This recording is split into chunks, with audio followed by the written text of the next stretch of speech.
O princípio de tudo, a energia. A história do ser humano sempre esteve ligada diretamente a ela. Desde a luz solar como elemento fundamental para a criação da vida em nosso planeta, até a invenção da bomba atômica.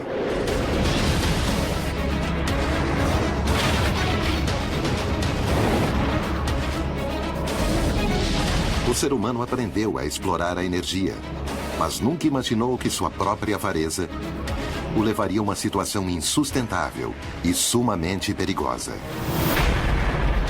Uma situação onde uns poucos controlam os recursos de muitos, ou seja, os de todos. Há muito dinheiro em jogo e, portanto, muitos interesses. A cobiça teria impedido o maior desenvolvimento tecnológico e energético. Há muitos interesses de grandes grupos econômicos frustrados no poder. Pode uma sombra obscura ter ameaçado o destino de homens valentes que tentaram mudar o mundo em que vivíamos? Quem está movimentando os fios de nosso presente? Poderíamos estar vivendo em um mundo muito melhor? Quem tem nosso futuro em suas mãos?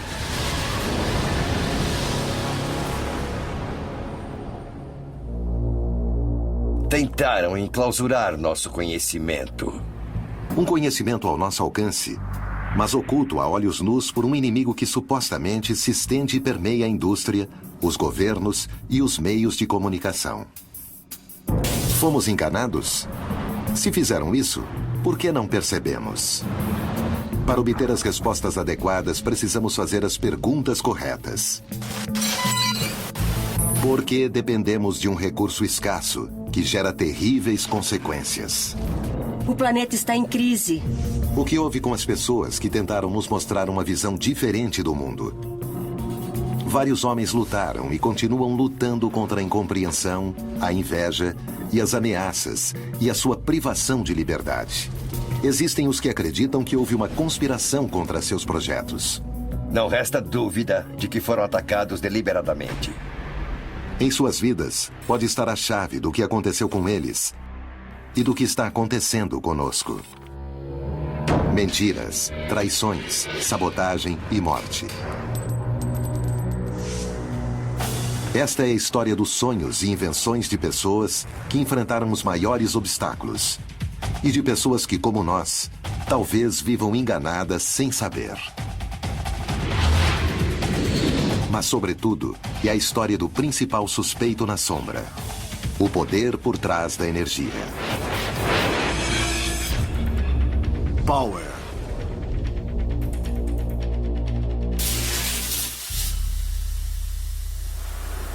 A energia sempre foi poder. Os sacerdotes das civilizações antigas obtinham autoridade pela crença de seu povo em seu controle sobre a fonte mais visível de energia e vida. O Sol. A energia é solar direta ou solar indiretamente. Nosso gênesis energético está no Sol. Os sacerdotes não foram os únicos em se dar conta do poder resultante do controle da energia. As culturas que primeiro conseguiram aproveitar a energia de uma maneira domesticada com o desenvolvimento das primeiras técnicas agrícolas, ao entender os ciclos solares e com os avanços no armamento bélico resultando da manipulação do fogo, foram as primeiras que conquistaram o poder na antiguidade. No mundo moderno, tudo mudou com o aparecimento de uma nova e voraz demanda de energia. A era industrial havia começado. Ironicamente, a energia não só se transformou em um recurso primário desse mundo industrial, como também passou a ser uma indústria em si mesma. E com isso, os empresários passaram a ser os distribuidores e concentradores energéticos do planeta. Essa riqueza em biodiversidade e água não pode estar subordinada a interesses empresariais de grupos poderosos multinacionais e nacionais de curto prazo. Sempre será uma guerra de interesses. E na guerra, sempre haverá vítimas. Grandes cientistas e inventores se opuseram a interesses econômicos implacáveis, planejando fórmulas novas para desenvolver alternativas ao petróleo. É o caso de Nikola Tesla. Rudolf Diesel, Eugene Malov, Stanley Meyer e Paul Pantone, entre outros tantos. Todos eles têm uma visão à frente de sua época e com o desejo de fazer avançar a sociedade em direção a um futuro mais limpo e mais justo. Desde a transmissão sem fio de energia até o uso de combustíveis alternativos, esses homens dedicaram suas vidas a buscar as soluções para os problemas que enfrentamos como sociedade. Na verdade, se pudéssemos identificar uma coisa para baixar o preço, para reduzir a pobreza, certamente nós escolheríamos a energia. A Revolução do Carvão alimentou a Revolução Industrial. E com isso, as civilizações realmente avançadas são baseadas nos grandes avanços da energia. O tema da energia em nível mundial está ganhando uma importância cada vez maior no século XXI. O que está em jogo é nem mais nem menos que a sobrevivência da humanidade. Estamos simplesmente sendo os cúmplices desse capitalismo global e das empresas transnacionais, que estão provocando um problema de iniquidade gigantesco no mundo todo e que, se isso continuar, as tensões podem ser crescentes e chegar a um momento crítico que acho que ninguém quer. A escala de valores está totalmente de cabeça para baixo. Tudo o que importa é o dinheiro. Em um tempo muito recente, Iraque.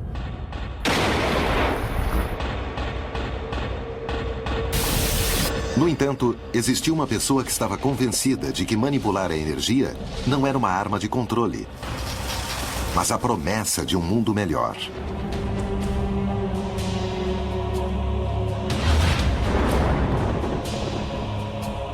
Nikola Tesla. Quando chegou aos Estados Unidos, o mundo estava a ponto de mudar para sempre. Como se fosse um presságio, seu nascimento foi durante uma tormenta elétrica.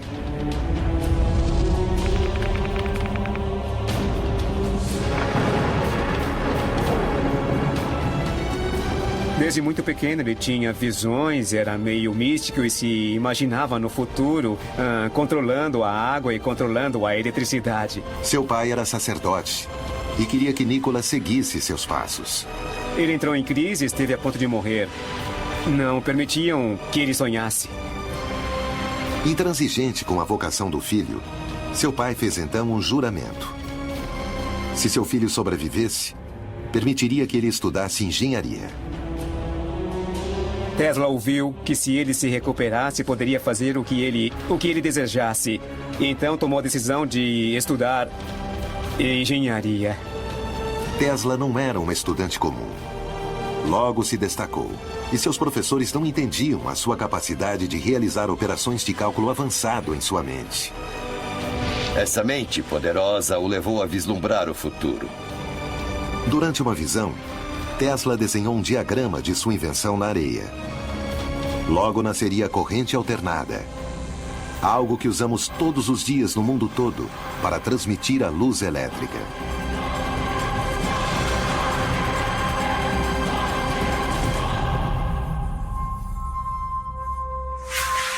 Por volta da mesma época de Tesla em Berlim, um engenheiro alemão estava para projetar o que seria o primeiro motor capaz de funcionar à base de óleo vegetal. Seu nome, Rudolf Diesel. Foi um homem muito dedicado a entender a termodinâmica dos motores de combustão. Uma de suas experiências resultou na explosão do motor em que trabalhava. Diesel passou meses no hospital em recuperação, com ferimentos muito dolorosos. Mas o acidente que esteve a ponto de tirar-lhe a vida lhe daria a coragem necessária para levar a cabo a invenção que revolucionaria o conceito de consumo energético. Aos 38 anos de idade, Rudolf Diesel já havia feito uma fortuna com seus projetos e patentes. Em uma feira em Paris, finalmente apresentaria ao mundo o motor que levaria o seu nome. Ele queria que o motor de combustão tivesse um aproveitamento muito maior e eficiência, que fosse mais barato, mais útil, com menos desperdício e menos poluição. Lamentavelmente para Diesel, seus interesses chocariam com dois poderosos adversários: a indústria incipiente dos combustíveis fósseis e o governo alemão, que temia que os projetos do pesquisador pudessem cair nas mãos da Inglaterra. As mentes brilhantes sofreram perseguições, sofreram boicotes. Seriam esses inimigos capazes de detê-lo? Durante séculos, aquelas mentes que ultrapassaram os parâmetros da ciência conhecida foram repudiados, em especial por aqueles instaurados no poder. Inclusive Galileu, que é considerado o pai da ciência moderna, que morreu em prisão domiciliar, cego e julgado pela Igreja por sua convicção de que a Terra girava ao redor do Sol. Quantos foram os cientistas censurados e quantos terão perdido a vida por isso? Fazem artificialmente que pareçam que essas coisas estejam fora de hora. São realizadas através de agentes humanos e às vezes com práticas argumentáveis, controvertidas e que às vezes levam a essas tragédias. Muitos homens perderam a vida pelo simples fato de estarem a serviço do conhecimento da humanidade. Parece que desconhecemos bastante sobre as tecnologias que nos rodeiam e seus criadores. Aos que estão no poder não convém que sejamos informados. São os mesmos que impedem o desenvolvimento de certas invenções. Os casos a seguir, se estiverem certos, mostrariam uma realidade arrepiante. As teorias de Malov, Meyer e Pantone não são mencionadas em quase nenhuma das faculdades de engenharia do mundo. E por esse motivo, seus trabalhos são praticamente desconhecidos. Em outra faculdade, na Universidade de Utah, Estados Unidos, em fins dos anos 80, uma dupla de cientistas, Martin Fleischmann e Stanley Pons, afirmavam que haviam conseguido produzir energia de qualidade a partir da fusão a frio. Um professor egresso do Instituto de Tecnologia de Massachusetts, Eugene Malov, não só apoiava a teoria, mas também assegurava que as notícias ridículas que suas experiências sofreram da mídia eram devido a interesses mais poderosos do que o bem-estar da humanidade. Na ciência existem os que a desqualificam que é impossível obter resultado. E principalmente os que a desqualificam são os físicos nucleares, os que têm milhões e milhões de dólares em investimentos públicos do Estado, das universidades para construir reatores nucleares. Malov era professor de jornalismo científico da Universidade de Boston e no Instituto de Tecnologia de Massachusetts. Quase toda a sua carreira foi dedicada à pesquisa de fontes alternativas às tradicionais que usamos hoje. Seus avanços eram vistos como a solução energética do mundo. Malov iria se transformar em vítima das notícias ridículas por parte da comunidade científica apenas por divulgar a fusão a frio. Querem nos tratar como crianças e nos fazer crer que avanços como a fusão a frio são coisas que só existem na ficção científica. Contemporâneo de Malov, há quase 3 décadas em Ohio, um inventor surpreenderia o mundo com um simples vídeo amador. Este é o desenvolvimento de células de combustível de água que podem ser usados em carros experimentais. Stanley Meyer dizia ter inventado uma máquina que só precisava de água para conseguir o hidrogênio, usado como combustível.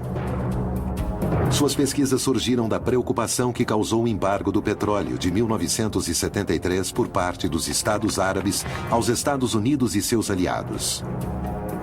O que eu vejo é que a maioria das pessoas é muito egoísta. Havia literalmente filas de pessoas tentando abastecer seu veículo com gasolina.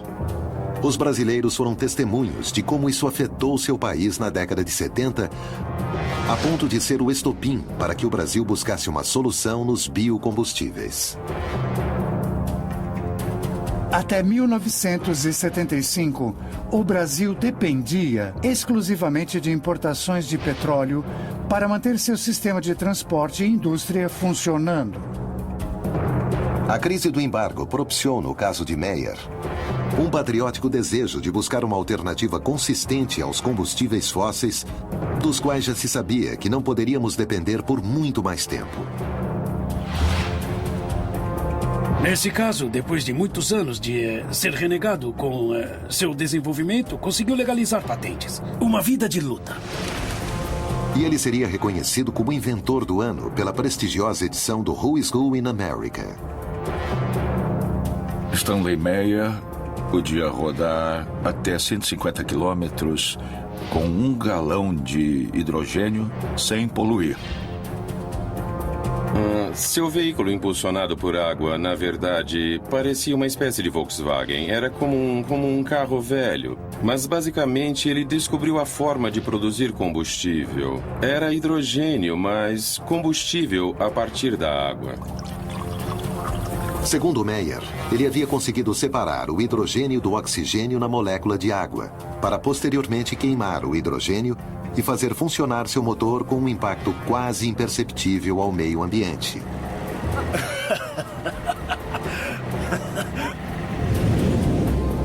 Em algumas escolas do México, está sendo experimentado outro tipo de motores que funcionam também graças à água.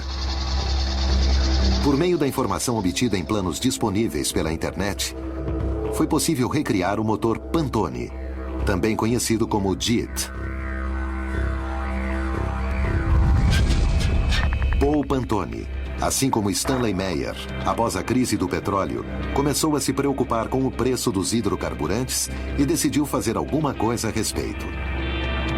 Em 1979, ele começou a construir um sonho. O sonho de um combustível que permitisse que os motores não produzissem poluição.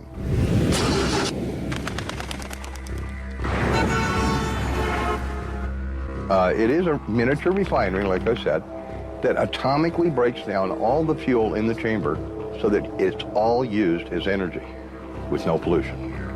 No início dos anos 80, ele terminou seu primeiro protótipo funcional do JIT, o Global Environmental Energy Technology. Está funcionando. O negócio por trás da energia poderia ser afetado por essas mentes brilhantes que tentaram mudar o mundo.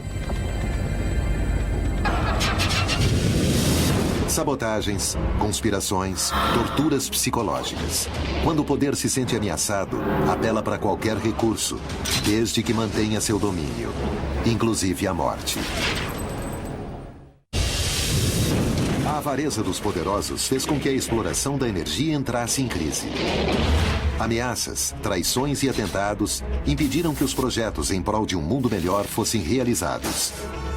Estaremos a tempo de reverter esse rumo trágico?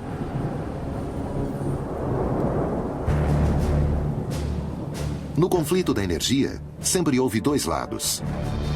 Os que quiseram impulsionar seu desenvolvimento até limites inimagináveis e os que viram nisso um negócio. Tesla pensava que seria possível obter uma fonte de energia inesgotável. Mas quando seu futuro parecia ficar mais promissor, seus verdadeiros problemas começaram. Ao chegar nos Estados Unidos, ele só tinha 4 centes no bolso, alguns poemas e uma carta de recomendação dirigida a uma pessoa muito especial, Thomas Alva Edison. Na carta escrita por Charles Beckelor, um funcionário da empresa de Edison na Europa, era possível ler: Senhor Edison, conheço 2 grandes homens. O primeiro é o senhor. O outro é o jovem que leva esta carta. Tesla estava entre um grande inventor, um grande cientista e um louco que planejava coisas as pessoas não entendiam. E isso, é claro, criou também muitas dificuldades. Dizem que ao ler a carta, Edison o contratou imediatamente. Mais adiante, Tesla descobriria que seu empregador passaria a ser o seu pior inimigo e que seu sonho se transformaria em um pesadelo. Edison jamais cumpriria suas promessas. Foi muito conturbada sua relação infeliz com Edison, que o manteve sempre ameaçado, subjugado. Edison foi considerado herói nos Estados Unidos, mas para Tesla foi o grande inimigo. Ao negar um pagamento a Tesla, Edison se excusou, dizendo que seu funcionário não entendia o humor americano. Segundo o empresário, tudo havia sido uma brincadeira. Tesla estava tão mal que decidiu demitir-se e acabou montando sua própria companhia elétrica. Nikola Tesla imaginou um mundo onde a energia fosse um recurso infinito. Uma coisa com a qual começaria a sonhar muitos anos depois. Nós o vemos nas caricaturas como os Jetsons. Toda essa imaginação coletiva que tinham do futuro, da imponderabilidade de que a energia era vasta. Para ele, a energia podia ser retirada das tormentas, das correntes de água, do sol e, inclusive, dos raios cósmicos. Essa energia poderia ser transmitida de maneira sem fio a qualquer dispositivo receptor. Veículos, casas e eletrodomésticos seriam alimentados sem a necessidade de baterias, cabos ou qualquer combustível. Tesla entendeu a energia como um elemento ao nosso redor, que podia ser transmitida e recebida através do espaço, não necessitando, inclusive, de condutores como o cobre. Seu sonho era poder aproveitar uma energia livre, sem barreiras e inesgotável.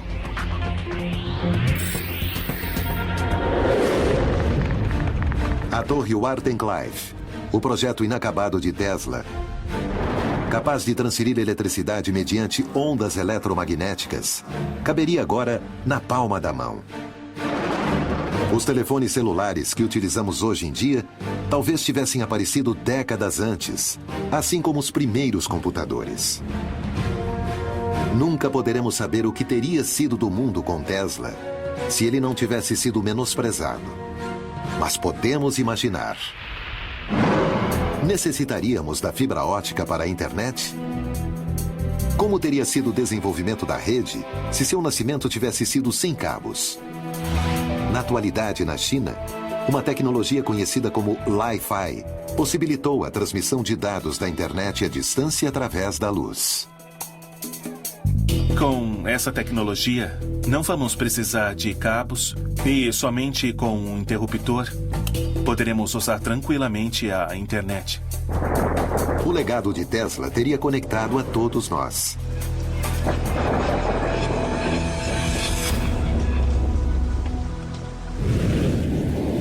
Há casos similares ao de Tesla na América Latina, como o do psicanalista brasileiro Norberto Kepp.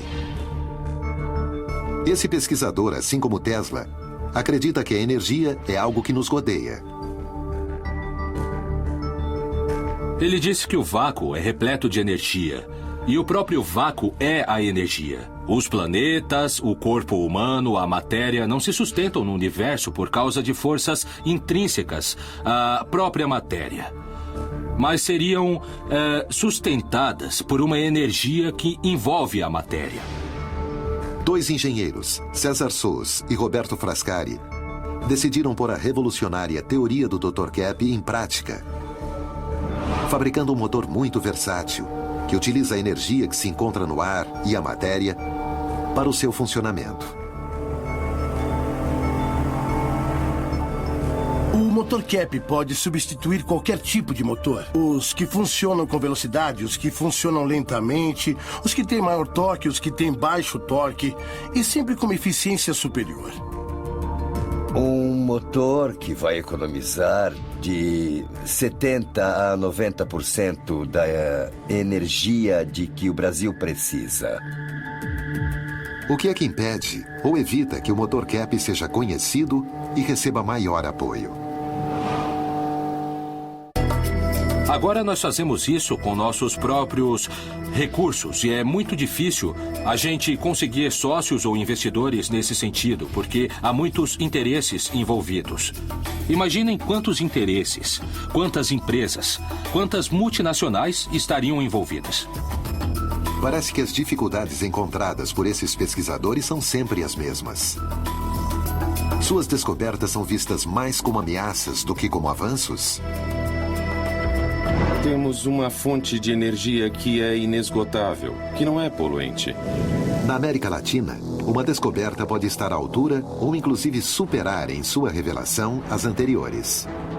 Arturo Solís, um médico mexicano, conseguiu patentear uma bateria que funciona graças a um processo natural praticamente desconhecido.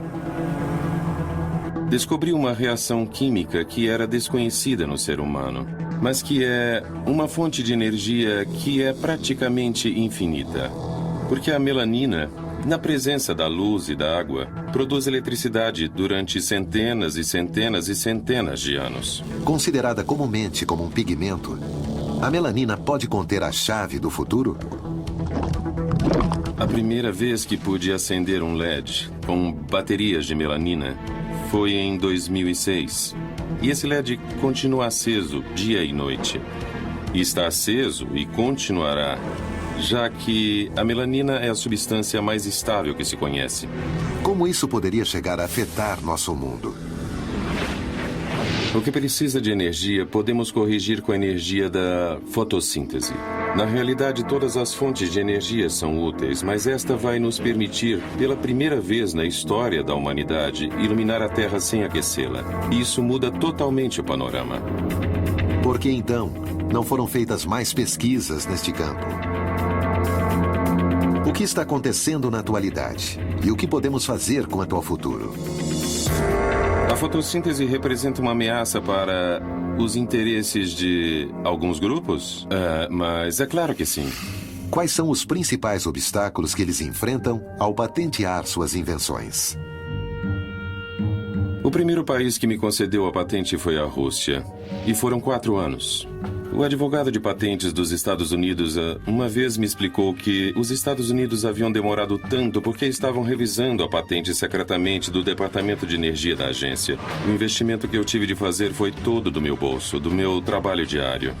Assim como esses pesquisadores latino-americanos, Tesla acreditava que a meta final devia ser o bem-estar humano. Ele agia sem pensar no custo ou no lucro que podiam ter essas invenções. Ele dizia, a energia existe, basta apenas utilizá-la. A história da humanidade progrediu a partir da descoberta de novos sistemas energéticos para melhorar sua qualidade de vida e começar a evoluir.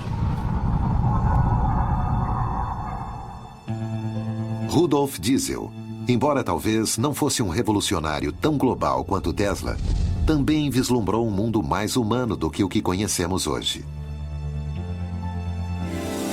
Por causa de seu motor que funcionava com qualquer óleo, o petróleo poderia ter ficado relegado a um segundo plano, em uma concorrência muito mais prematura que a atual com os biocombustíveis.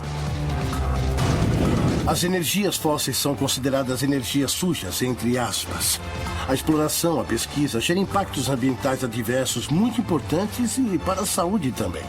Existem incertezas sobre a gravidade de tais efeitos, mas serão extremamente graves. O problema principal é que, assim como a AIDS, cometemos o erro agora, mas pagaremos muito mais tarde.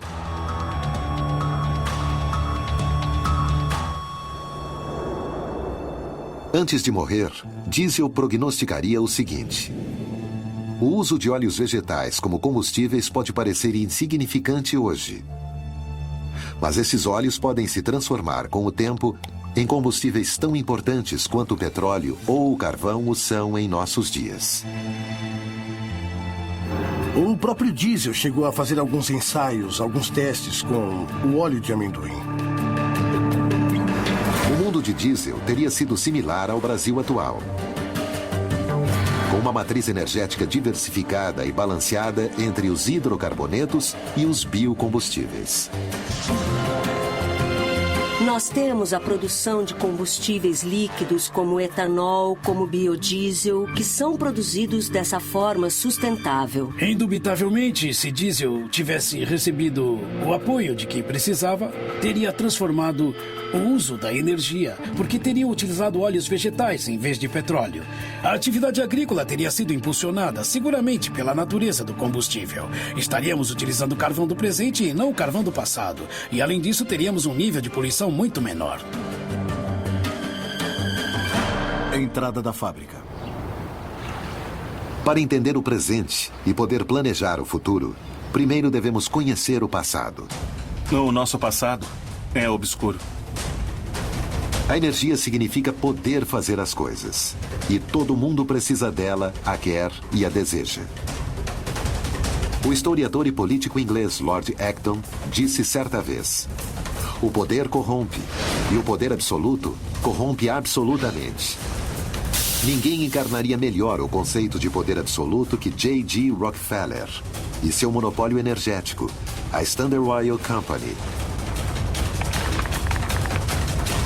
Uma corporação que nunca mais foi vista, capaz de controlar todo o mercado sozinha. O mercado do petróleo. O ouro já não era dourado, mas negro. Rockefeller tem a visão de criar a Standard Oil, que finalmente, depois de alguns anos, se transforma em um monopólio. Esse monopólio entrou em conflito com as leis dos Estados Unidos e foi dividir a empresa em várias empresas. Essas empresas posteriormente mudaram de nomes e surge então a Exxon, Mobil e Chevron. Posteriormente foi acrescentada a Shell. Embora nem todas tenham a mesma origem, elas passaram a ser chamadas genericamente as Sete Irmãs porque eram realmente as empresas que moviam o mundo do petróleo. Pouco tempo depois do surgimento da indústria petrolífera, nasceria outra indústria energética, a elétrica. E dois homens se apropriariam dela: Thomas Alva Edison e J.P. Morgan. Edison fundou a Edison Electric Light Company, que logo se chamaria General Electric, com a ajuda de alguns dos homens mais poderosos dos Estados Unidos. A General Electric é a única empresa das 12 originais do Dow Jones que aparece na atualidade depois de 117 anos. Forbes a considera a terceira maior empresa do mundo. Além de inventor, Edison foi um homem com uma marcante visão empresarial. E as ideias de Tesla bateriam de frente contra a dele, e, sobretudo, contra a ideologia de Morgan. Ele se importava apenas com o dinheiro e o poder. Tirava do caminho todo aquele que o atrapalhasse. Uma guerra estava a ponto de começar. A Guerra das Correntes.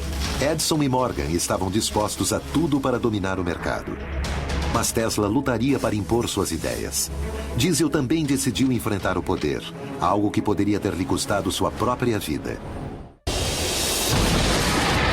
Quando o invento vai contra seus interesses, a máquina que domina a energia é capaz de tudo.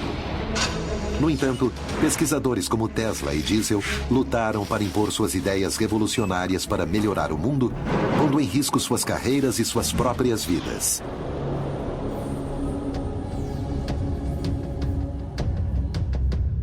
A história nos tem mostrado como foram formados grupos de interesses ao redor de tudo aquilo que é um recurso, como o petróleo e a eletricidade.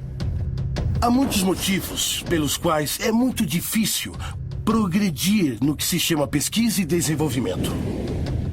Os desentendimentos entre Edison e Tesla constituíram um claro exemplo das dificuldades que os inventores podem chegar a sofrer.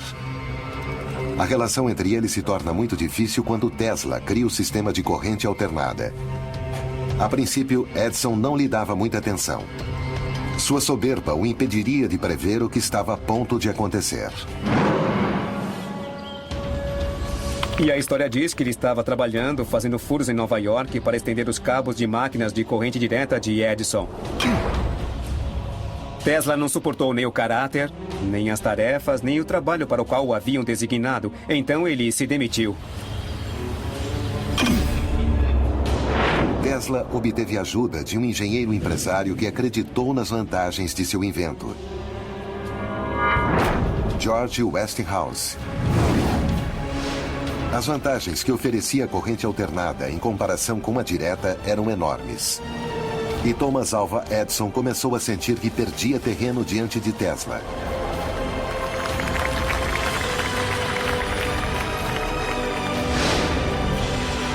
Então começou a criar publicidade negativa sobre o invento de seu rival, executando animais em público para difamar a corrente alternada. O que Edison fazia era terrivelmente diabólico. Ele eletrocutava animais ao vivo, em público, assim como uma espécie de circo. Apesar de tudo, Tesla e seu aliado Westinghouse ganhariam finalmente a guerra quando obtiveram o contrato para pôr os geradores nas cataratas do Niágara, recebendo tanta publicidade que Edison foi incapaz de sabotá-los. Conta-se que, até 1910, 1912, o Comitê de Prêmio Nobel de Física havia postulado a Edison e a Tesla para o Prêmio Nobel de Física. O que se diz é que nenhum dos dois aceitou dividir o Prêmio Nobel e a decisão foi então para nenhum dos dois. Tesla ainda teria que lidar com um inimigo muito mais poderoso. J.P. Morgan.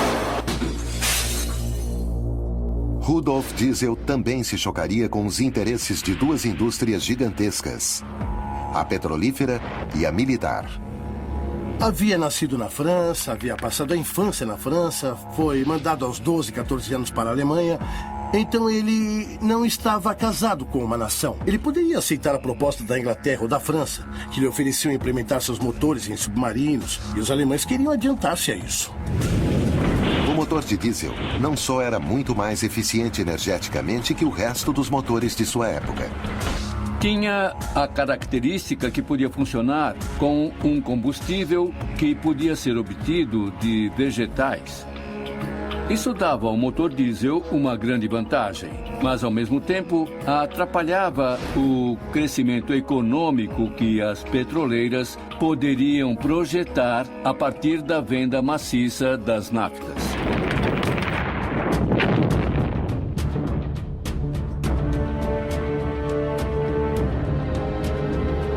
A Primeira Grande Guerra estava a ponto de ser conflagrada, e os interesses pela produção de motores eficazes para caminhões, tanques e barcos eram prioritários. Quando passaram a utilizar o motor diesel tanto para caminhões quanto para tanques de guerra, os veículos não paravam de funcionar, mesmo que todo o motor ficasse submerso na água. Bastava que a admissão e o escapamento ficassem fora.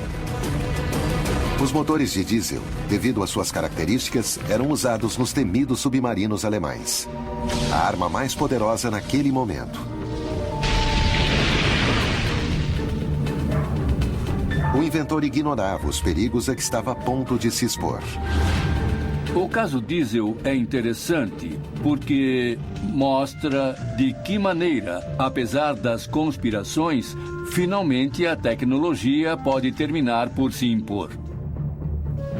Apesar de gozar de um gênio excepcional, Tesla, o inventor do século XX, como passou a ser chamado, terminou seus dias ignorado e esquecido. Sua queda começou quando o financiamento de suas pesquisas ficou nas mãos de J.P. Morgan, o sócio de Edison. Morgan percebeu o potencial que tinha a transmissão de ondas de rádio e decidiu financiar Tesla em seu projeto de construção da torre Wardenclyffe. Mas Tesla não só queria transmitir ondas de rádio com a torre, mas também eletricidade sem fio, capaz de ser usada por qualquer um, onde quisesse. Isso chocava diretamente com os interesses de Morgan. Como isso interferiria em seu negócio? Morgan tinha um monopólio sobre o cobre com que eram fabricados os cabos. De nenhuma maneira iria permitir que a pesquisa de Tesla progredisse. Ao ficar sabendo das intenções de Tesla, J.P. Morgan detém imediatamente o financiamento e logo a torre é demolida, prejudicando a reputação de Tesla para sempre. Além disso, seu laboratório foi saqueado e seus planos desapareceram.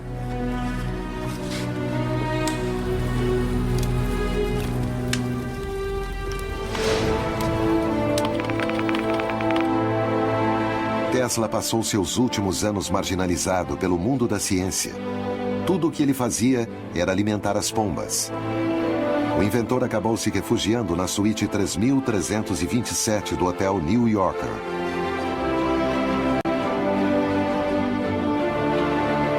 Aos 86 anos de idade, morria na suíte do hotel, completamente sozinho. Em tal condição, falecia um dos mais brilhantes cientistas contemporâneos.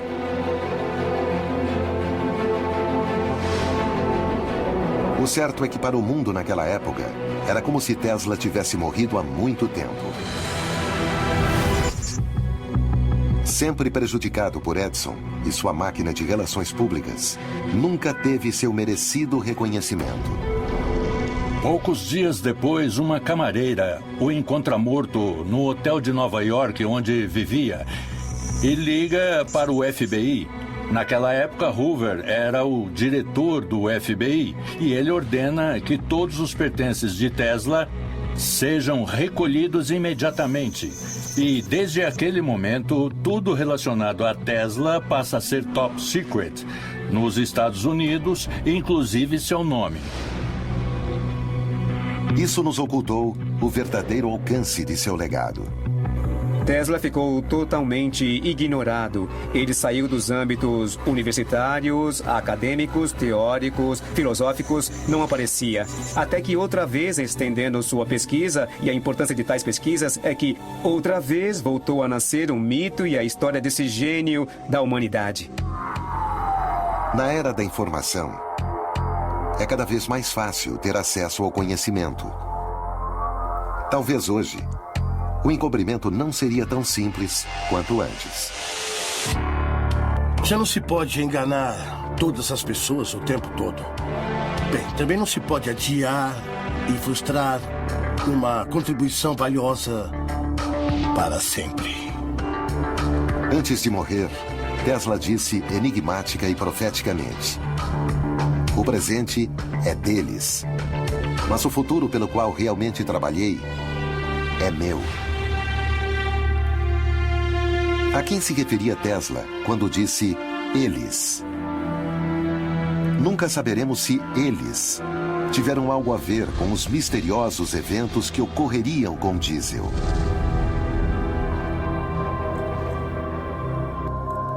Rudolf Diesel subiu a bordo do vapor Dresden com a intenção de reunir-se com empresários que fabricavam seu motor em Londres. Naquela noite, jantou no restaurante do barco e retirou-se ao seu camarote por volta das 10 da noite, pedindo que o chamassem às 6h15 da manhã do dia seguinte. Pela manhã, Diesel não respondeu. Ninguém da tripulação tinha notícias dele.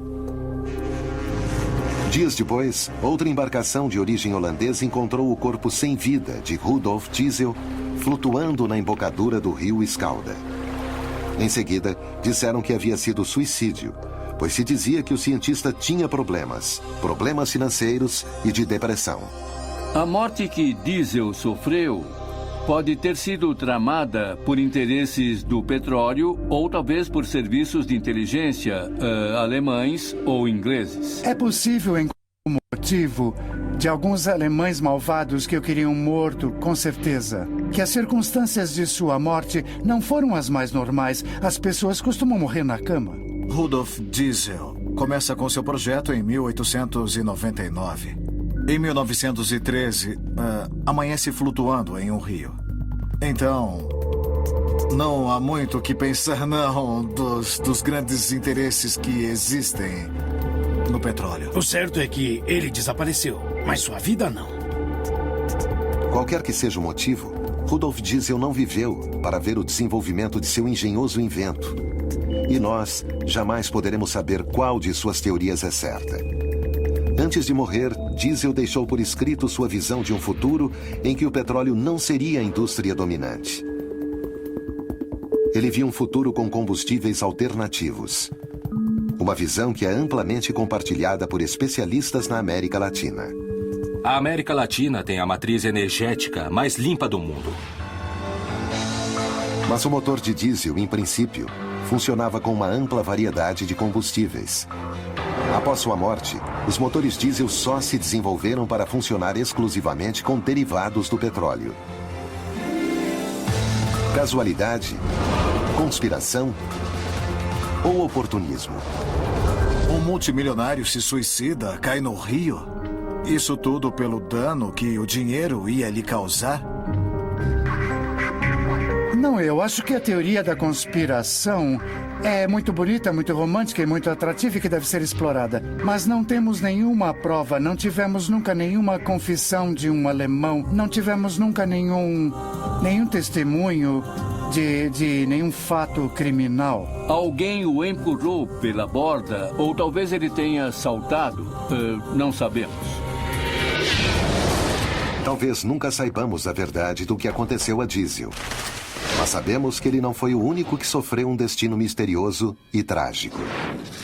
Defensor da fusão a frio e da energia livre, Eugene Malov também teve um final tão dramático quanto suspeito. Por que certos inventos progridem e outros não? O que há por trás das mortes de alguns pesquisadores? A história da energia está marcada por traições, sabotagens, vítimas fatais e uma grande dúvida: quem controla realmente nosso destino? O poder que as grandes indústrias energéticas controlam conta com uma capacidade econômica descomunal. Seríamos capazes de reagir contra uma máquina assim? Pode alguém demonstrar sua existência? Eu acho que é uma conspiração contra o interesse do público em geral. São essas empresas que consideram que há uma conspiração que vem de fora e de que tentam realmente mudar as coisas ou buscar fontes renováveis de energia. A indústria de hidrocarbonetos tem uma grande vantagem hoje em dia. O campo não está bem nivelado. Favorece uma indústria que já existe há muito tempo e está trabalhando para manter esse poder. O que pode fazer um único indivíduo contra uma máquina assim tão grande e eficaz? É provável que esse indivíduo não consiga mais do que acabar na falência, desacreditado. Eugene Neff Malov tentou reverter a forma com que concebemos a produção energética. O futuro era, segundo ele, a fusão a frio, uma reação nuclear à temperatura ambiente, onde dois núcleos atômicos se fundem para formar um maior, liberando uma grande quantidade de energia. Isso supõe uma fonte de energia inesgotável, econômica, limpa e ao alcance de todos. Malov defendia a fusão a frio conseguida por Stanley Pons e Martin Fleischmann.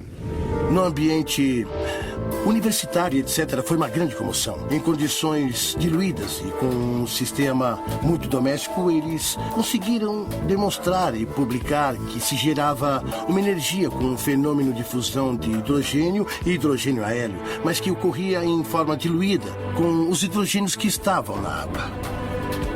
O mundo, asseguravam, seria um lugar completamente diferente. Uma dona de casa seria capaz de produzir em seu lar uma enorme quantidade de energia de forma segura, barata e limpa. Seria como ter um reator nuclear, do tamanho de uma caixa de sapatos, abastecendo a todas as necessidades de uma família média.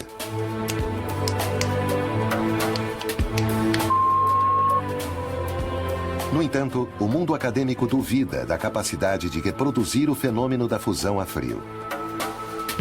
Assim como também questiona a veracidade dos inventos de Stanley Meyer e Paul Pantone. Pantone tinha um interesse além de qualquer crise econômica para desenvolver seu invento. Muito tempo antes de transformar-se em um tema tão popular como em nossos dias, Paul já pensava em conseguir um processo de combustão que reduzisse a poluição.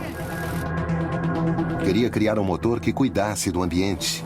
Assim, ele visualizou o JIT. Um homem que simplesmente queria deixar uma impressão melhor quando partisse que a que encontrou ao chegar. Esse é um sentimento que, com certeza, eu apoio. Segundo Pantone, neste preciso momento poderíamos modificar qualquer motor para que, em vez de gasolina, funcionasse, em sua maioria, com qualquer líquido.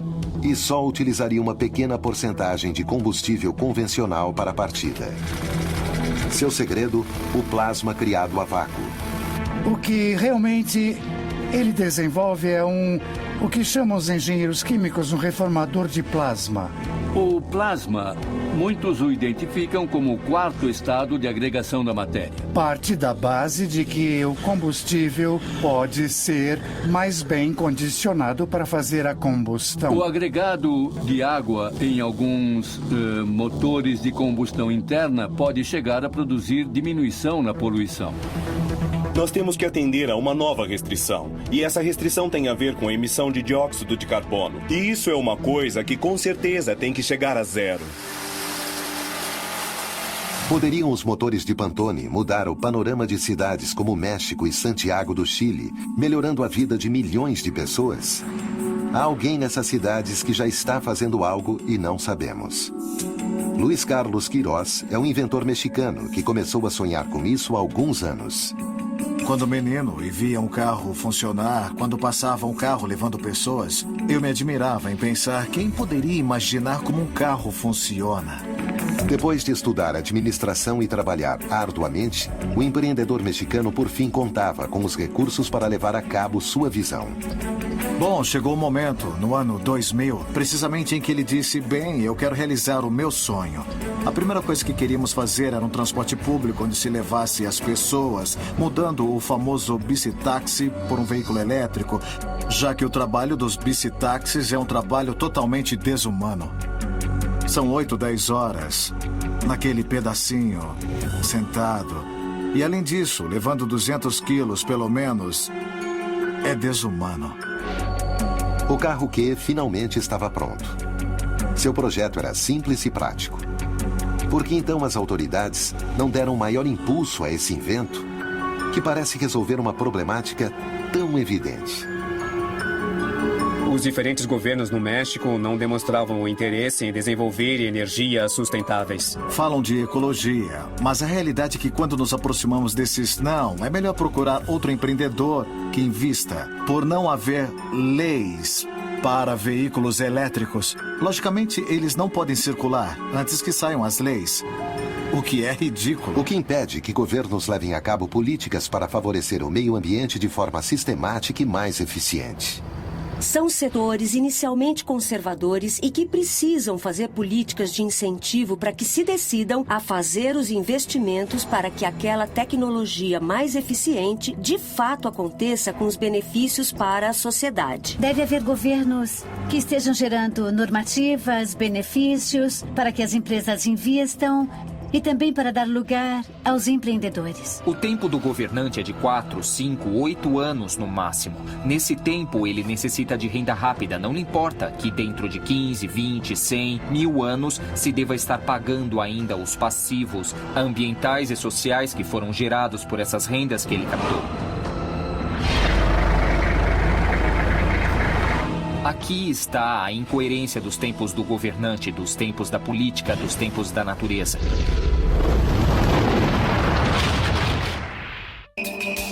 No caso de Eugene Malov, ele denunciava que uma comunidade científica com fortes interesses havia feito todo o possível para menosprezar, através da mídia, sua campanha a favor da fusão a frio.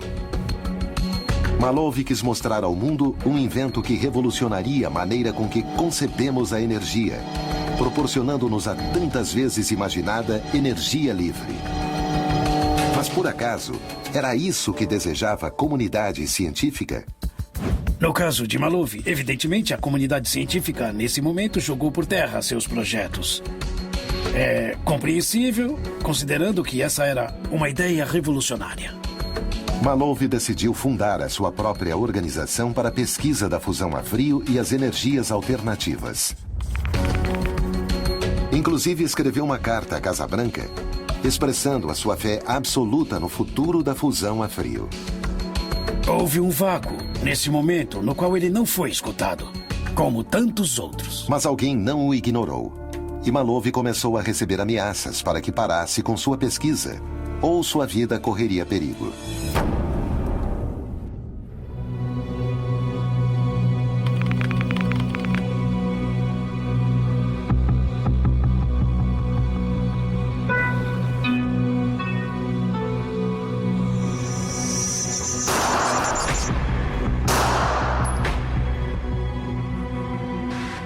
Eugene Malov foi assassinado a sangue frio. Horas mais tarde, encontraram sua Dodge Caravan abandonada em um estacionamento em Preston. A polícia informou que havia evidências de resistência, o que indica que Malov enfrentou seus agressores. O caso foi considerado como intenção de roubo. Será casualidade que nada da casa tenha sido roubado? Seus avanços eram vistos como a solução energética do mundo e, por motivos desconhecidos, ele foi morto. No mínimo, afetou certos interesses. Eles tentaram tirar Malov dali e levá-lo para outro lugar.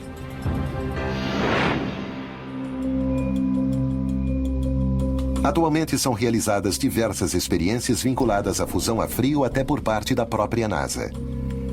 Era por acaso Malov uma peça-chave em nossa era para a fonte de energia alternativa? Poderia isso desagradar alguém? O caso de Malov teve alguns pontos em comum com o de Stanley Meyer, inventor do motor a água. Além de ter de lidar com a difamação pela mídia, Meyer foi processado por 2 investidores que diziam que foram enganados. Durante o julgamento, o pesquisador nem ao menos teve a possibilidade de pôr à prova seu invento para demonstrar sua inocência. O tribunal o considerou culpado e o condenou a pagar um total de $25 mil.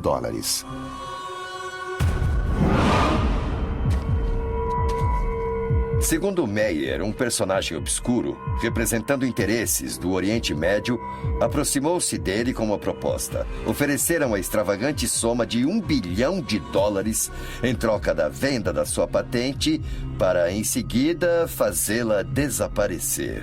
É difícil falar porque você pode pensar também que não desenvolver uma tecnologia nova, você pode estar deixando de ter um mercado novo de um produto com um valor superior e que você poderia, inclusive, ganhar mais. Mas para Meyer, sua invenção do motor a água era um aporte para a humanidade, não um negócio. Assim, ele recusou as ofertas. A partir daí, Meyer denunciou que recebia ameaças telefônicas. Estaria alguém se empenhando em evitar que suas descobertas ficassem conhecidas? Muitas o vídeo que Stanley Meyer usou para de mostrar à sociedade seu invento rapidamente deu a volta ao mundo. Por exemplo, essa tecnologia está aproveitando o poder que a água nos oferece. Este injetor de água que nós vemos aqui hoje nos dá uma forma muito econômica de conversão e faz com que um automóvel convencional funcione com água normal. Todas as grandes empresas, os grandes interesses nunca tocaram o coração para defender a vida de um ativista ou de um inventor. São perseguidos, assediados e mortos. O motor a água, criado por Meyer, poderia ter revolucionado o cenário energético mundial. Talvez por isso seu desenvolvimento foi truncado pelo dramático destino de seu inventor.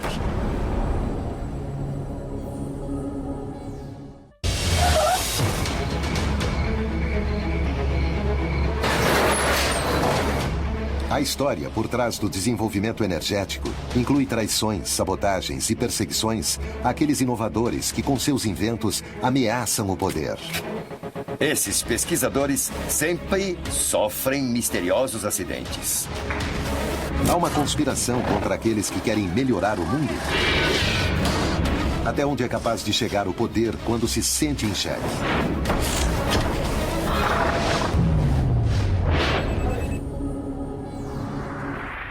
Stanley Meyer propunha o uso de um simples adaptador para abandonar os hidrocarbonetos por completo. Através de um processo de eletrólise, as moléculas da água se separariam, liberando o hidrogênio para ser usado como combustível. Só havia um pequeno problema com a sua criação. Ela violaria as leis da termodinâmica. Algo que não o impediu de desenvolver seu invento e, inclusive, fazer demonstrações em público. Um carro que se alimenta de água e que não consome combustíveis, acho que afeta interesses brutais e paradigmas energéticos com repercussões que, no mínimo, teria mudado todo esse cenário energético que hoje em dia estamos padecendo e estamos contaminando.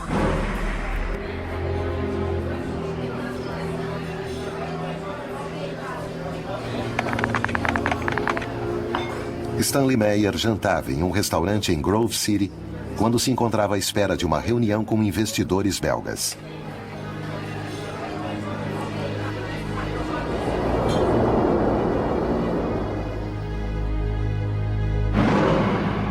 Talvez ele não tenha sabido entender de alguma maneira que a sua sentença de morte poderia significar esse choque de sistemas que ele propôs. Foi um erro, talvez político. De acordo com a versão dada por testemunhas, em pleno jantar, Meyer sentiu-se sufocado. deu um salto em seu assento e fugiu para o exterior do restaurante, gritando que o haviam envenenado.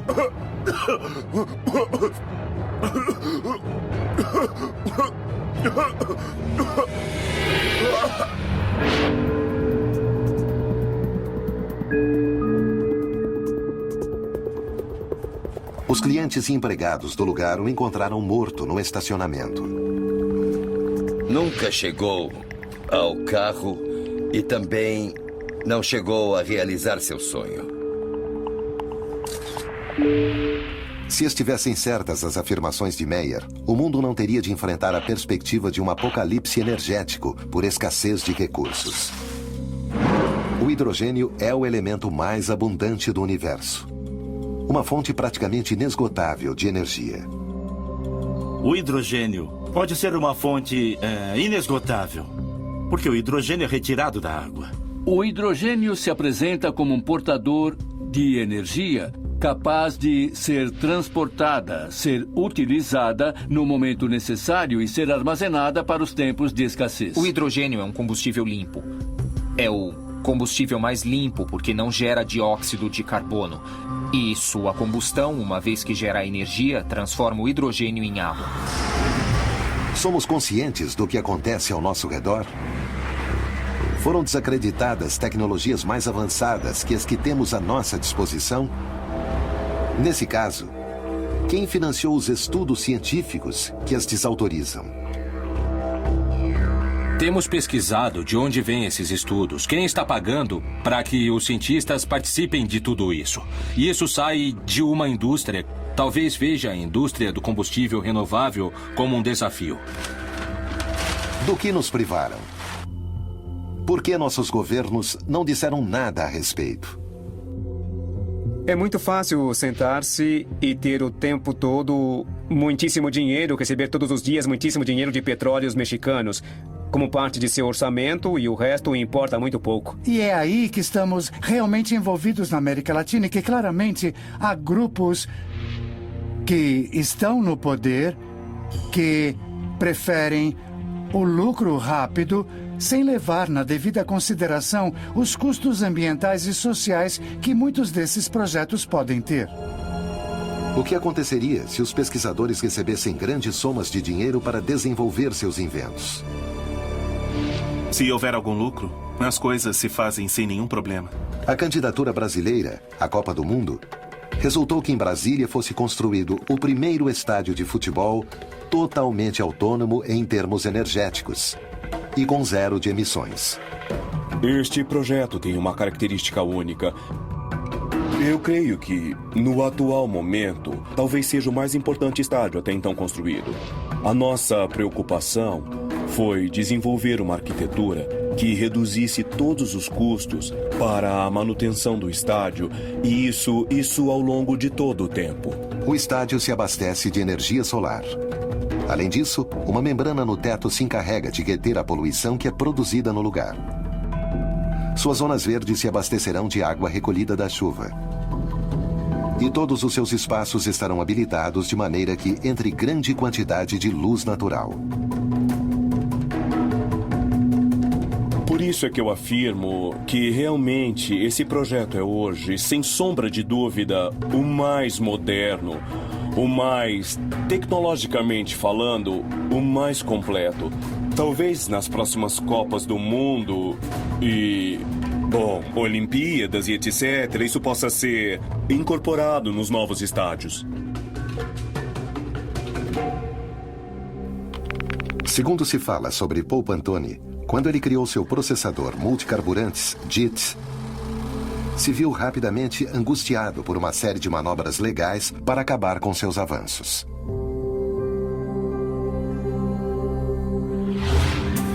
Seu pai foi o primeiro a adverti-lo sobre o risco que ele corria. Pantone chegou à casa de sua família com um carro cujo motor havia sido modificado por ele. He froze, turned around, looked at me, and he said, "You're running on water?" "Yeah. Give me the keys to my house, the gate, and the garage, and get off my property. I disown you." I said, "What?" He said, "They'll kill you. And anybody who knows how to run on water will be dead." Quanto faltava para que Pantone ouvisse o conselho de seu pai? Não o matam no início. Isso seria muito fácil. Primeiro fazem da sua vida um inferno. Pouco depois de conhecer o DIT, um diário local publicava a notícia de seu invento. De acordo com o relato de Pantone, um ano mais tarde ele recebia a chamada de um representante de uma empresa petrolífera do exterior que exigia a venda dos direitos de seu sistema. A recusa de Pantone transformaria sua vida em um inferno. So I called the same newspaper or the TV reporter up at the news station, and I said, I have a story better than yesterday's. I've got ex-governors and I've got other people on tape-recorded phone calls threatening my life. They're going to murder me if I try to pursue my dreams. He said, Mr. Pantone, I don't know anybody that would like to cover that story, because if we do, we will never have a job again. O dinheiro da conta dele desapareceu misteriosamente. Durante os anos seguintes, várias propriedades de seu negócio imobiliário foram vandalizadas. Paul Pantone conta que posteriormente receberia um novo telefonema aterrador. Com o apoio de seu filho, resolveu fazer frente a muitas das ameaças e impedimentos legais que puseram em seu caminho. Mas ainda não sabia que o pior estava para acontecer. A história diz que seus sócios acabaram enlameando a empresa em desenvolvimentos não muito santos.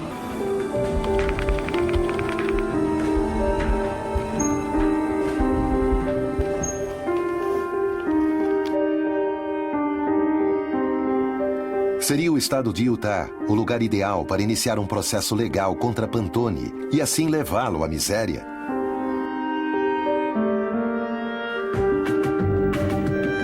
Imediatamente o privaram dos seus direitos civis. Tesla, Pantone, Diesel, Malov, Meyer. Valeu a pena o esforço desses homens em enfrentar as adversidades ou os inimigos que se opuseram aos inventos revolucionários e que alcançaram seu objetivo obscuro? A energia sempre foi um recurso-chave na história do homem. No entanto, tecnologias que melhoram seu uso muitas vezes são menosprezadas pelos que controlam a indústria. Vivemos em um engano monumental. Após criar um revolucionário motor ecológico, Paul Pantone conheceria na própria carne o perigo de ameaçar o poder por trás da energia.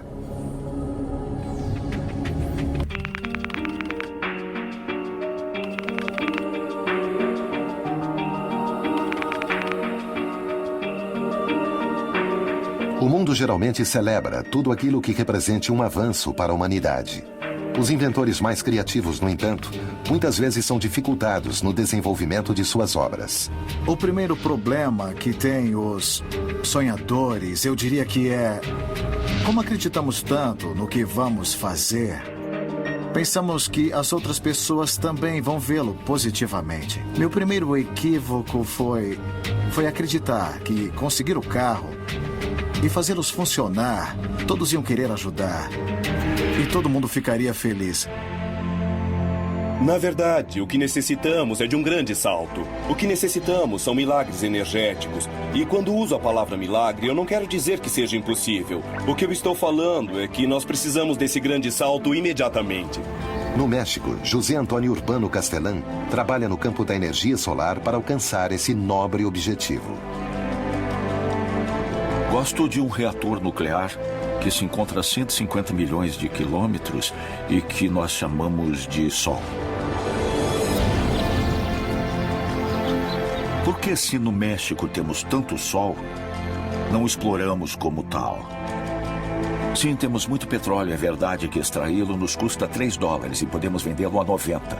Mas é um recurso finito e que contamina. Pensemos que, por exemplo, uma única hora de energia solar tem a energia necessária para abastecer o mundo todo por 1 ano. É verdade que não temos nem o conhecimento, nem a tecnologia para aproveitar essa energia. Por isso, a palavra-chave é inovar. As estufas solares de Urbano Castelán são uma alternativa única para aproveitar a energia térmica do Sol. Como funciona a estufa urbana? Tem 610 espelhos. São espelhos planos. Estão posicionados de tal forma que todos incidem em um ponto. Ali temos uma serpentina pela qual estamos fazendo circular o IT reciclado de detrito. Nós o aquecemos a 300 graus e então podemos dispor desse calor latente, captado com o sol, para cozinhar nossos alimentos. O alimento básico na zona rural, não eletrificada e suburbana das grandes cidades, que exige um alto consumo energético. Podemos retirá-lo do sol com uma vantagem: zero emissão de CO2 na atmosfera. A energia solar é muito variada porque me permite aquecer a água, permite produzir a eletricidade e me permite gerar calor de processo com as estufas que desenvolvemos para dar o que é necessário para o cozimento. A crise climática é cada dia mais evidente. O que falta para que se faça uma advertência definitiva sobre o perigo que isso representa para o homem? Temos um panorama de água contaminada, temos um panorama de solos contaminados e, se permitirmos que contaminem a água e o solo, permitimos que se contamine o alimento. Não é uma especulação. Já existem muitos dados técnicos. O cenário otimista seria que a sociedade em geral tomasse consciência e dissesse: embora eu tenha hidrocarbonetos, não posso continuar queimando-os e vou passar para as transições energéticas nobres, porque cada vez somos mais, cada vez consumimos mais energia e cada vez estamos extraindo mais recursos não renováveis. Por que achamos que temos o direito de retirar tudo hoje? E por que achamos que temos o direito também de contaminar a água e o solo de todos os seres humanos que vêm daqui por diante nessas zonas mineiras? Quem nos deu esse direito? Esses são os elementos de reflexão de que necessitamos. Devemos insistir que, contra a mineração, os efeitos da contaminação em escala humana são para sempre. O petróleo, o carvão, o gás natural foram uma revolução na época da Revolução Industrial. Não são mais. Este é o momento de gerar uma nova revolução. Temos que gerar a revolução do século XXI, que é a revolução da sustentabilidade. E quando falo disso, falo da sustentabilidade econômica, social e, naturalmente, de um novo sistema energético, que esteja baseado no uso das energias alternativas. Paul Pantone também imaginou um planeta diferente, onde os carros funcionassem com o DIT, o seu sistema. Este adaptador seria capaz de fazer funcionar qualquer veículo com 80% de água como combustível. Mas o sonho de Pantone se transformou em pesadelo. Isso de poupar 80% de combustível, quando eu, petroleiro, fiz meus grandes investimentos e estou fazendo perfurações, acaba com meus esquemas de recuperação de investimento. Então começo a subjugar Pantone como um louco para que sua ideia comece a afundar. Os testemunhos próximos a ele contam uma experiência arrepiante, talvez a maior de todas. A forma pela qual foram tratados, a forma com que Paul Pantone foi tratado, para mim, é uma abominação. Seu destino foi o pior lugar em que um homem pode terminar. Um hospital psiquiátrico. Os médicos determinaram que deveriam medicar Pantone. Durante 3 meses, ele deveria receber fortes psicotrópicos com a desculpa de voltar a deixá-lo competente, segundo eles. Na luta para libertá-lo, foram apresentadas 2 provas psiquiátricas que confirmavam sua estabilidade mental. Soube que não consideraram as provas e nem ao menos teve uma legítima defesa. Pantone estava definitivamente condenado. Well, I'd broken my foot on about the 3rd month I was there. And instead of fixing it, they just put me in a wheelchair.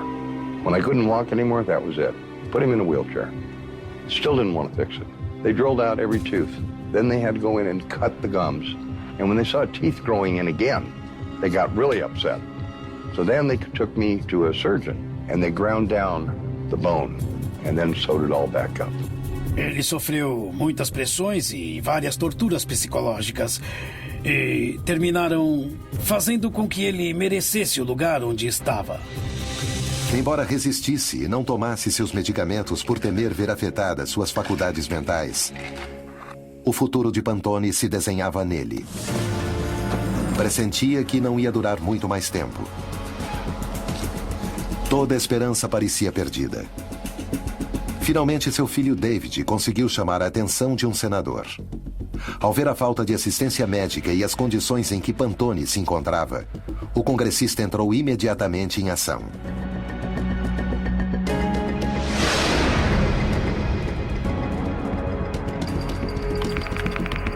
Albuquerque, Novo México, setembro de 2013.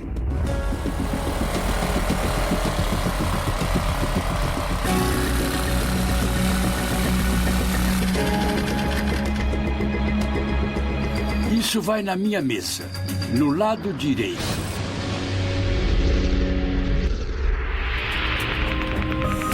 Paul Pantone foi libertado no dia 25 de maio de 2009, com a condição de abandonar o estado de Utah.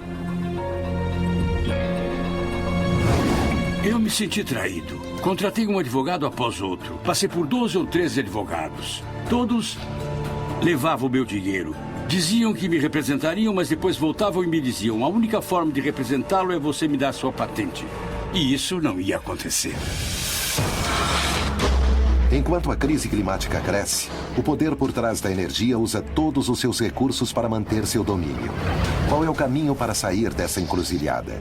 Quem são os novos pesquisadores? E o que estão fazendo para mudar o mundo? Eles sabem que arriscam tudo, inclusive suas próprias vidas? A história da energia esconde sabotagens, traições e mortes duvidosas. Certos inventos são consagrados enquanto que outros caem no esquecimento. Quem são os pesquisadores que, apesar de tudo, lutam contra o poder, embora suas vidas estejam em risco? Pantone, Meyer, Malov, Diesel e Tesla parecem ter vivido na própria carne a presença do poder. Nunca poderemos ter a certeza. Seremos nós também vítimas, sem saber? O que nós podemos fazer se o poder por trás da energia é tão grande? Ou só nos fizeram acreditar nisso? Temos menosprezado nossa capacidade de conseguir mudanças?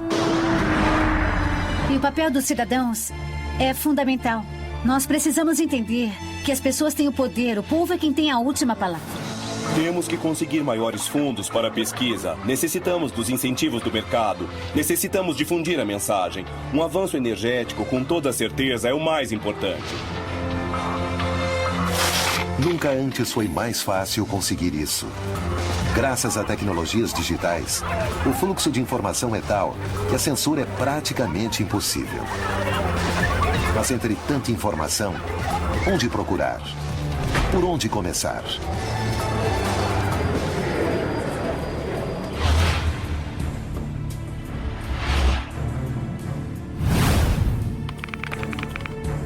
A 17 quilômetros de Abu Dhabi, está sendo construída na atualidade uma cidade cujo abastecimento energético provém unicamente de energias renováveis, somando-se a altas tecnologias de aproveitamento que são projetadas para não haver qualquer poluição. Exemplos como o da cidade de Masdar seriam muito interessantes se pudessem ser reproduzidos em todo o mundo. Estima-se que 90% da eletricidade que se use será solar. E o resto será gerado por meio de incineração de dejetos. Os carros tradicionais serão substituídos por carros elétricos. Grandes cidades que estão distribuídas em diferentes países do mundo dificilmente poderiam rapidamente ser transformadas em cidades não contaminantes e autossustentadas, como seria desejável. Investimentos como o da cidade de Masdar, em Abu Dhabi, e o Estádio Nacional de Brasília, nos demonstram que, quando existe o interesse econômico, é possível solucionar nossas necessidades mais urgentes. Acho que o que está acontecendo é que agora as pessoas começam a tomar consciência de que as energias alternativas não somente são boas para o planeta, mas além disso podem ser rentáveis. E pode haver um negócio. E precisamos que isso aconteça.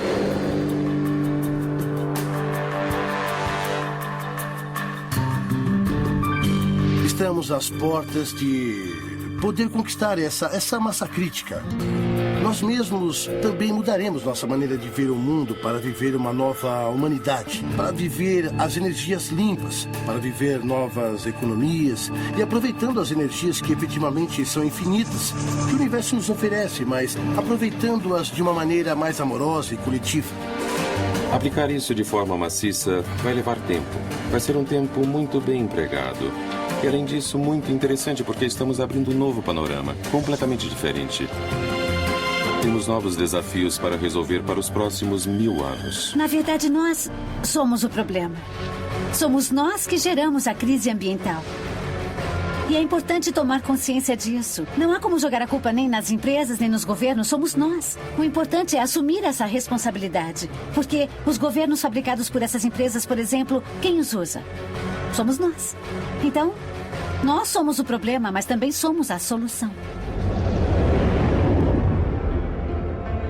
Há pessoas, pelo que sei, que baixam planos da internet e os aplica e funcionam. Na verdade, com muitas inovações também acontece isso. Assim, não é nada melhor que democratizar os conhecimentos dessa maneira.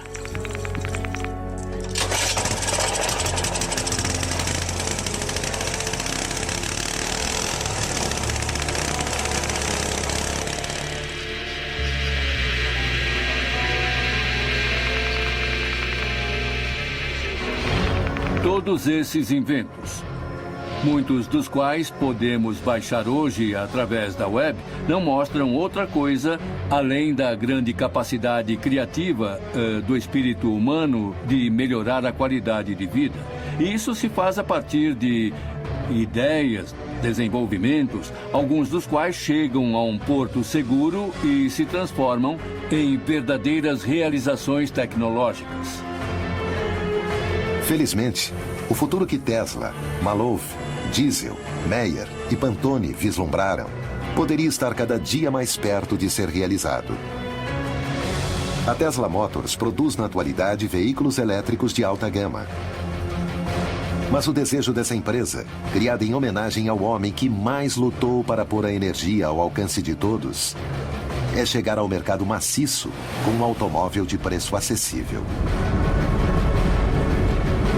Poderíamos estar diante da fagulha que dispara a revolução que Nikola Tesla sonhou mais de um século atrás.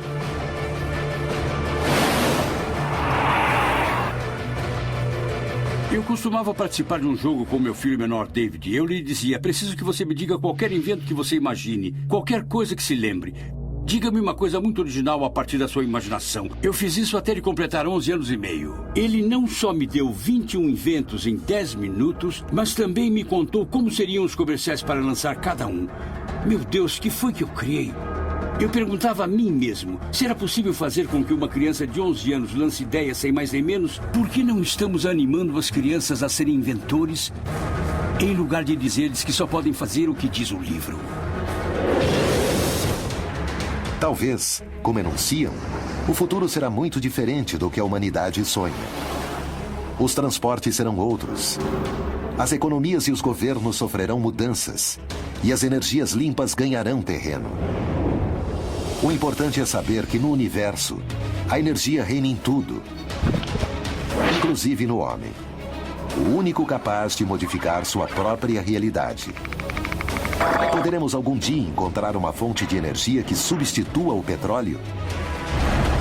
Que destino terão os que dedicam sua vida a pesquisar teorias que vão contra os interesses mais poderosos? As dúvidas crescem, mas o tempo está acabando.